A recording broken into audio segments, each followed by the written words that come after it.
Hi, I'm CJ Miller. I'm in Shreveport, Louisiana. Across the Red River is beautiful Bossier City, Louisiana. And it is basically, it's almost 1 a.m. It's time for me to eat. But I'm not quite finished with my meal yet, so I'm probably going to go on, probably stretch it out till about 2, whatever. And I'm not even like hungry. It's just that, you know, I do need to I do need to eat to keep my nourishment up, even if I'm not feeling particularly hungry. I went to the gym, I did some workouts, and I am enjoying the benefits of the Ozempic shot, uh, and yeah, whatever. Which is I'm not dieting any uh, more or less than I was before the shot, but it is taking away um, the idea of, gee, my God, I need to eat some food. It's taken away that urgency to my appetite. I still have an appetite. I still do well. It's just taken away the urgency of it. It has in no way uh, affected my enjoyment of food. So if your doctor ever talks to you and suggests maybe checking out like a Wegovy, uh, or Ozempic is the same medicine. It's just coded for a different reason, but they're the same medicine, and one is coded for weight loss and one is coded for um, control of diabetes type 2. They're basically the same medicine. Okay, so this is the chicken thigh, 4 chicken thighs. You can use whatever you want in a stock pot with just enough water in the base to keep it from, uh, you know, just to keep it from sitting on a dry surface. No oil in here, but the stock, the broth is going to render from the chicken itself. This is a dark meat. So, and then what I'm going to do is just pour on a little bit of bouillon. That's probably enough. And then stir around. And the bouillon, the chicken bouillon here, is also, don't worry about, you kind of turn this over a little bit, let it cook on the bottom side too, skin side down. Why not, right? At first I cooked these with the lid on. I think I'm going to maybe turn the fan on and kind of cook these with the lid off a little bit. But the whole idea is the sauce here is going to lightly thicken up because the bouillon that I put in, the chicken bouillon powder, is has a base of a cornstarch, and that's going to slightly thicken up. So I'm going to turn the fan on. It's going to get loud for a second, and then I'm going to step away and let this do what it does for about another 15 or 20 minutes, and just, watch it until it gets done. Just a very lean but tasty way. The only seasoning that's on the top was a little Old Bay seasoning, which Old Bay seasoning, if you know, has just about a little bit of everything in it. So it's a good celery seasoning salt type thing that you could really just run with. It was initially like a seafood seasoning, like a crab seasoning or something like that. It reminds me, in essence, very much of what we used to put in Louisiana blue crab boil. Those little bags that we used to get, and we used to put in our crab boil, and it used to give a good flavor to that. So anyway, Old Bay seasoning, it's great. Not going to worry about any sort of a roux with this. Um, and just light. I'll spend some time at my sister's. I'll probably have some sweets or something like that. The reason why I'm being a little bit uh, restrictive with my carbs this evening is because yesterday at the gym, we were one of Mike's daughters. We went by his house, and one of them came out with this tray of like little chocolate candies that she did not want, and I said, okay, well, whatever. Nobody else wanted them, and I'm like, I'll eat them. So yeah, and so I ate not all of them, but I ate about a fourth of them that were in this container. And it's like, wow, okay. Well, now that I'm going to let my carb count start over, and it is, it's 1 a.m. And then, yeah, I'm just going to start over with the fresh, whatever. That's the thing about it. If you really diet and you take care of yourself and you maintain, then if every once in a while you decide to loosen it, like I did last night, and say, you know what, I can have this candy because I'm so good. And I'm going to be working out and burning extra energy anyway. Uh, and my appetite is dieting, is working well. So, whatever. Um, I can do a little recreational snacking once in a while. It's not going to be that big of a deal. So, that I get to, because I'm so good in other areas, I was able to make that just a really quick demand decision and be like, yay, okay, cool. Also, it's just a personal diet, it's not like the fate of, a nation or something, But yeah, it's just a fate of me taking care of my health. Okay, let me get in here, and this is going to sit for a little bit, and I'm going to pause the video. I want to go outside and sit for a moment. And here we are looking outside of beautiful downtown Shreveport. We're looking over it and across the Red River, beautiful Bossier City, Louisiana. If I didn't tell you that, and I'm CJ Miller. And hey, so I've done a lot of things in my life. I job hopped, and because I job hopped, I career hopped. Although I never really stayed with anything long enough to make a career out of it, but well, you get the idea. And none of them were like exotic jobs that anyone's going to be thinking, oh, wow, cool, I'd love to hear about that. But I certainly had fun with it, No, I didn't always have fun with it. It's like I did what I did until it was time for me to do something else, and I had this innate thing, and that kind of frog hopping around from a lily pad, basically moving around, that nomadic kind of thing. Uh, Maybe that's fine, but if it really becomes the lifestyle that it did for me, then it is a trade-off, and you really are gonna, yeah, it's gonna be hard to think about family when you're always starting over. It's gonna be really hard to think about settling down with a spouse or children or something like that, which I'm fine with that. I feel very blessed to be very close to my nieces and nephews, and my great nieces and nephews, now that I'm older, and all that. So I have fulfillment. I don't doubt that there's something that would have been added to my life that I get to miss out on by not fathering children. But also, there are people all over the world who can't father children, and there are other people who decide not to for various different reasons. And I did make a conscious decision not to, and it's just because I just didn't feel that I would be. Well, I was a pretty good nanny at sometimes. Sometimes I was a good caretaker for other people's children. Sometimes not really the best example, not so much, whatever. But I, whatever. I kept them alive, I'll tell you that much.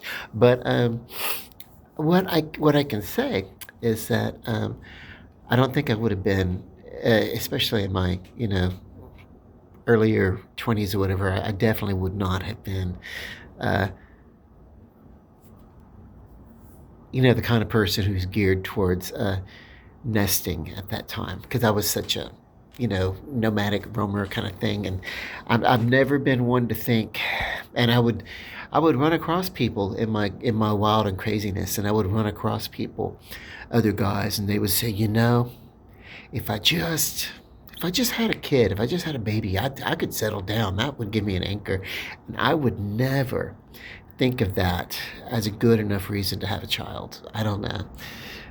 Not that I could tell people how to parent or something like that, but I think that, sure, you have children to complete your family, but when you're ready to take that completion, I don't believe you ever just have children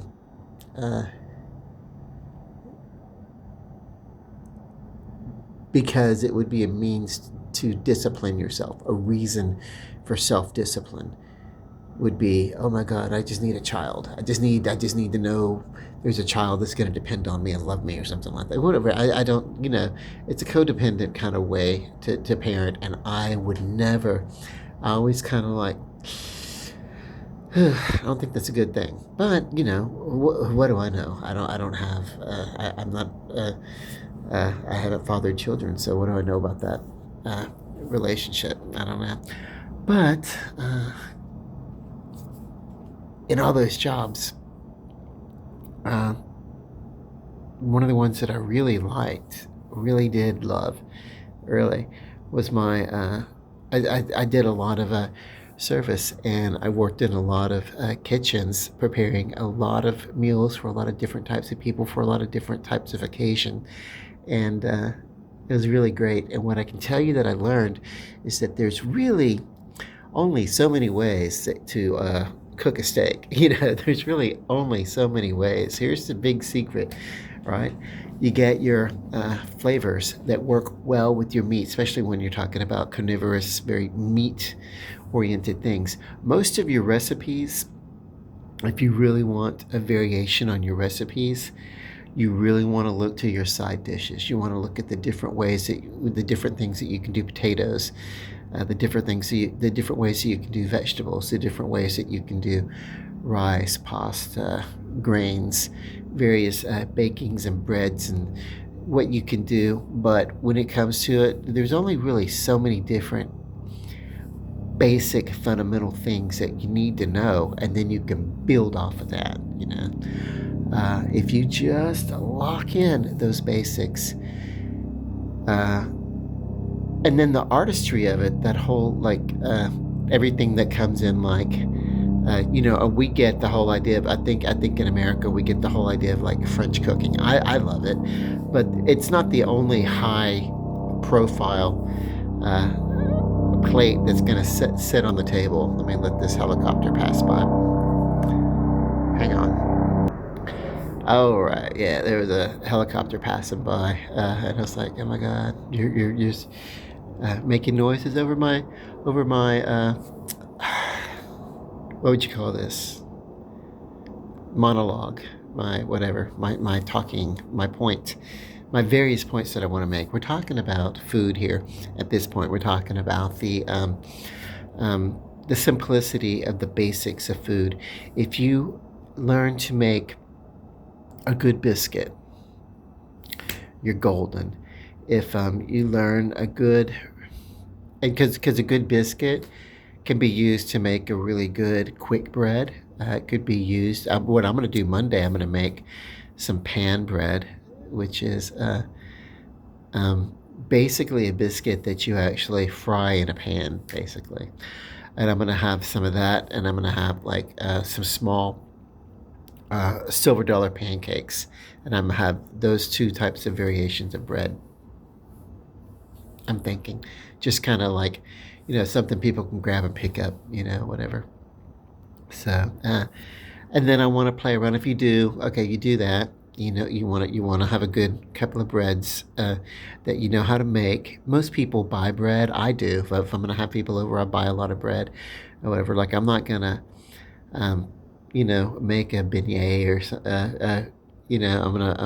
am I saying that right? Baguette. Yeah, I'm not gonna bake a baguette or something like that when I very easily can go to a bakery and get a baguette. And I don't eat it that much for the house, so like if I get something like that, it's for other people. But yeah. Um, but you have a couple of breads that you're pretty good at that are kind of like uniquely yours. Have have one or two different desserts that are that are variations. That you can do various things with it, and you can really just impress just about anybody with that because your cakes can be turned into muffins, just like if you make a cornbread. If you're Southern, you want to know how to make a cornbread. Uh, I am not going to make a cornbread because I'm making other types of bread. But you want to have just a few different little things that you can do, and you want to have knowledge of, you want to know, especially if you're in the American South, but just really anywhere, really, you want to know how to do rice. You want to know how to make a long grain rice. Then you maybe want to learn how to do a wild rice, which sometimes you cook those longer because it's got the husk and they're actually different. They're very different than the long grain white rice. Some might even say they're not actually rice. They're more of a grass grain, whatever. But yeah, yeah, there's various types of rice. You want to know how to do a couple of various rice recipes, and if you could just get those basics in there, then then you can build around that. You can add to your repertoire. You don't have to know how to cook. What traditionally we're gonna say, hey, we can make American food, but we can make Italian food, but we're gonna do it the American way or whatever, and it's really not Italian just because there's noodles and just because there's a sauce. It's not really, uh, Italian food. Although you can borrow and get that Italian influence, and make it, pretty good and everything. I'd recommend knowing how to make one or two really good homemade pasta sauces, even if most of the time you pretty much can use uh, a quick store-bought thing if you want to. Um, I would recommend knowing a few different, putting your emphasis on flavor and how to render it out of your herbs and your side dishes and everything like that. Because your meats, if you know how to cook them, like if you know how to cook a roast really slow so it gets tender, you're golden. A beef roast. If you know how to, uh, you know, do a nice picnic roast so it gets done all the way and also kind of pulls apart, you're golden. I actually called up my sister a couple of weeks ago and got some tips from her on how she does her picnic roast. I basically just told her, you know what, enough is enough. I've been like, coming around you my entire life, and my favorite thing that you do is that roast. There's several different ways that you can bread and fry a chicken, home style. And home style, you're almost always going to get that softer, flavorful chicken because most of us do not have a pressure fryer. I don't. I wouldn't want one in my home. I don't really like pressure cookers and pressure fryers and stuff like that. They're some people Instapots or whatever. I don't really care for that kind of stuff because I know what happens when you've been driving in your car and your radiator overheats and you want to put water in it and you take that cap off too soon. Well, that's what a pressure cooker is like, and it can be messy and destructive in a kitchen, and I don't want to deal with that, you know. So, you know, let me go check on this chicken in here.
So.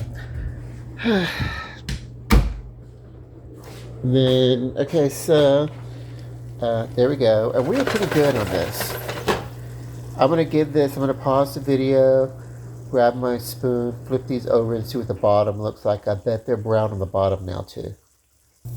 Absolutely, absolutely. Now somebody did this same thing, recently. I think I watched it, whatever.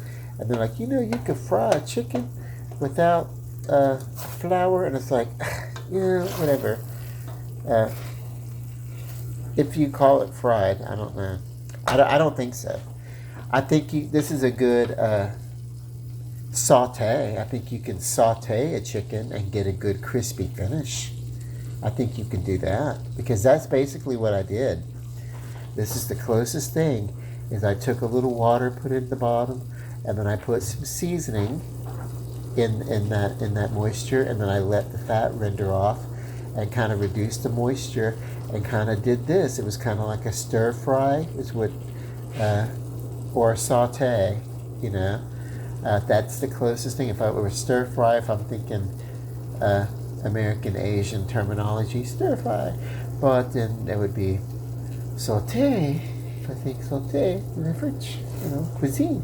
It was so funny that cuisine is the word for it's a French word for food, but no matter what culture we talked about, we tend to use that word cuisine in America, regardless of what it is. If we're talking Italian cuisine, if we're talking Asian cuisine, if we're talking Dominican cuisine, whatever it is, it's become like a universal thing for us. And I don't know if that's the same for the whole rest of the world, but okay, this is done. I let it simmer for about 20 minutes, and then as I talked on this video, went on for probably another 20-25 minutes. So slow is the key here. If you want to add a little something in the bottom to deglaze this pan, it's going to pull these flavors right off. Maybe I'll do that. Hang on. So I had these in this bowl resting, and just look how beautiful that looks for a chicken thigh. And they are done. They pulled away from the bone. Once we get inside, we're going to see they're done. If you have any doubt about that, just cut one of them open and test it out. If you want to, sometimes people will take the chicken and they will cut on the back side of the chicken thigh and kind of butterfly it open a little bit, and that'll get it a little bit more of a flatter, wider presentation. But I think leaving the bone in provides flavor, even though you sometimes can get that boneless, skinless chicken thigh. But this is the way I would do it. And the one thing I didn't do is because they were still a little bit chilled, a little bit frozen, as I did not butterfly them on the bone side. But I could have. But I think that's almost an unnecessary step for just smaller thighs like this. But we shall see. Now I'm going to go over here and I'm going to see what I can do about releasing some of the stickies from the bottom. And I think the way to do that, if you want to do this, you can add a little wine, you can add a little burgundy, you can add a little something like that. I think what I'm going to do, you could use that and make a dripping for a chicken gravy. I think the only thing I'm going to do is drop in a little balsamic vinegar. And let's see what else. Hang on.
Okay, we can lose that. So basically, and look at this. You can grab the handle here. You'd be careful though, make sure you can. And you basically come up here, just pour it right over. And this is a broken sauce, by the way. It's made with water.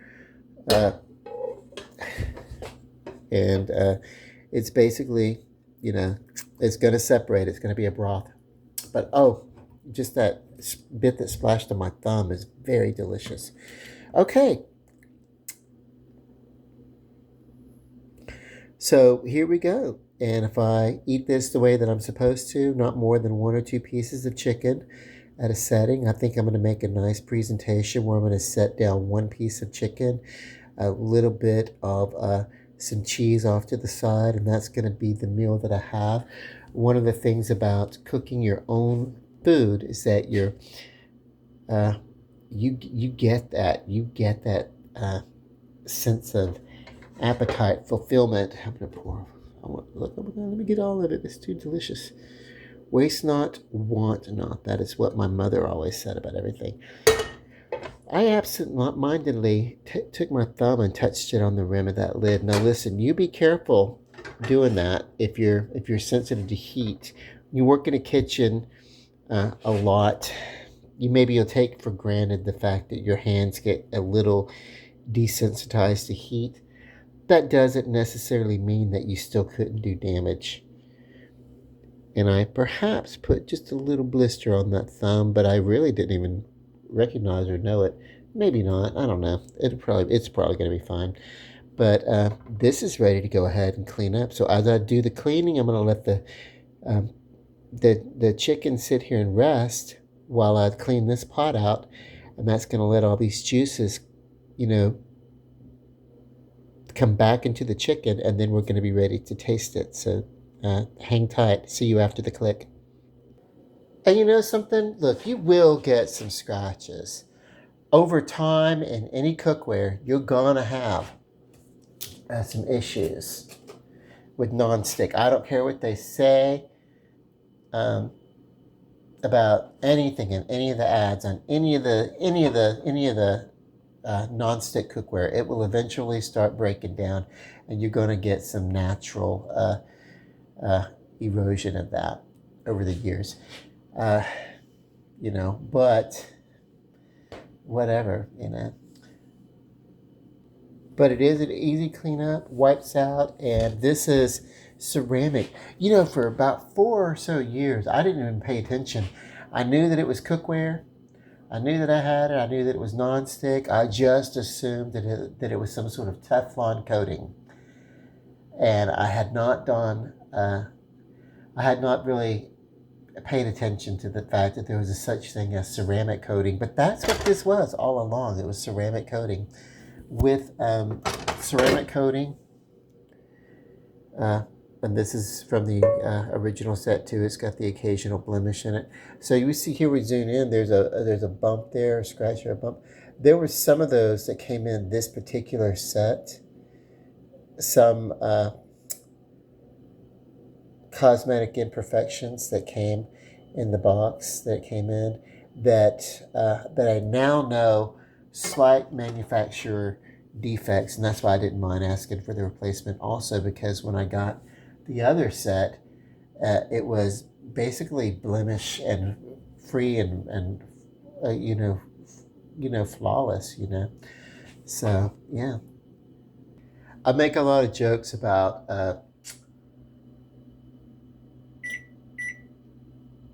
Chick-fil-A having pickled fish. No, pickled chicken. Herring is a big fish. No, pickled chicken. I make fun of them because they're like, their chicken, it tastes like a pickled chicken. But But I literally just put a bit of balsamic vinegar over my chicken. I didn't pickle it, but let's see if we get that nice tanginess that we desire. I'm going to plate it up. I'm going to go taste it, and I will definitely be candid. I can tell you just from having tasted my finger, this is a good meal. This would work well with the side of noodles, buttery noodles. The flavor would work well on that. You maybe wouldn't need to butter the noodles. You could have like some spaghetti type noodle on the plate, and then maybe just prepared to al dente and then taken out and put on the plate beside the chicken, because of the broth of the sauce that we made would work really, really well. But yeah, my favorite. Whistle wetter palate cleanser. And why do I sit it in here? Because it's a cold soda and I don't want to I don't want condensation rings on my table. Okay, so a hanker for a hunk of cheese.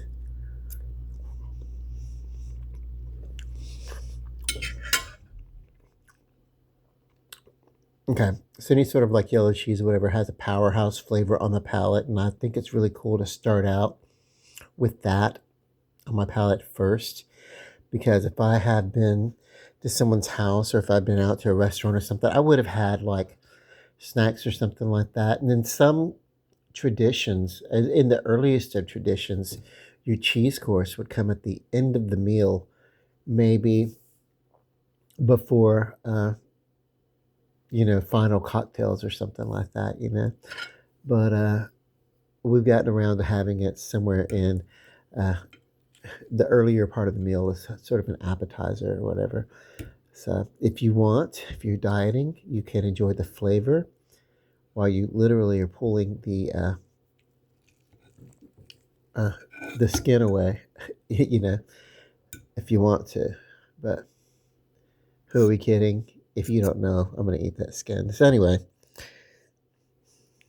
but heart conscious people might want to avoid that. But just roll that in. This is a winner. Winner, winner. Uh, chicken dinner, right? It's great. Okay, well that's our chicken and chicken thigh, and I took a little of the broth of the balsamic broth and kind of ladled it or spooned it across the top of the chicken thigh.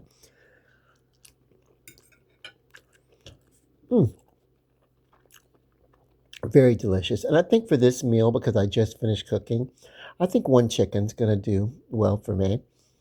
You notice my portions have become smaller in these videos, and it is because I've gotten help from the Ozempic shots. But really, if you can, whether you're doing Ozempic or not, it really is. They do recommend smaller portions and smaller meals throughout the day and getting away from that big three.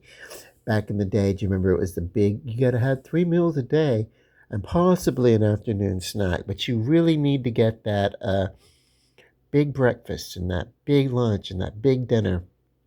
And, we're not recommending that anymore, As a species, especially in where we live in America, I mean, most of us don't do hard labor like a lot of people do work, and they work hard, but it's not like when we were developing as a country and people were just out in the field constantly, physically just back-breaking labor, and so we have more time to break down our meals for more efficient processing of the nutrients by our bodies, you know. So keep that in mind and remember it doesn't have to be 3 meals, you know. When I was growing up, we didn't really have 3 meals anyway. It's like maybe we'd grab something running out the door to school, but uh, if there wasn't, if we weren't going to get like breakfast at school, sometimes we just didn't have that breakfast, you know. And let's be honest, if you're a child growing up in the 80s, your school lunches were not sufficient. They really weren't. Uh, and then you come home. Um, I don't know. Maybe if you weren't poor like we were, maybe you had some snacks, but we really didn't have uh, a lot of that. There, sometimes we did, and sometimes we didn't. You know, it wasn't always broke destitution, but sometimes it was, and so sometimes it was occupy yourself until dinner time. You know, uh, and dinner was late because parents worked and then they come home and they had to get their, it's not like you come in and there's dinner waiting at 5:30 or 6. Sometimes your dinner might be uh 8:30 or 9 o'clock at night if your parents but work late hours, and so that's just so sometimes you just learned that to quiet your belly and be a little bit hungry because you were going to eat in a minute anyway, like a minute being like an hour and a half from now, but you were going to get some food. So just chill out and wait for it, And you know what? Sometimes if you're a little bit hungry, uh, you could just really get in there and just really enjoy it and just, but there's also something to really appreciate the subtlety and the beauty of putting together a cuisine or something like that.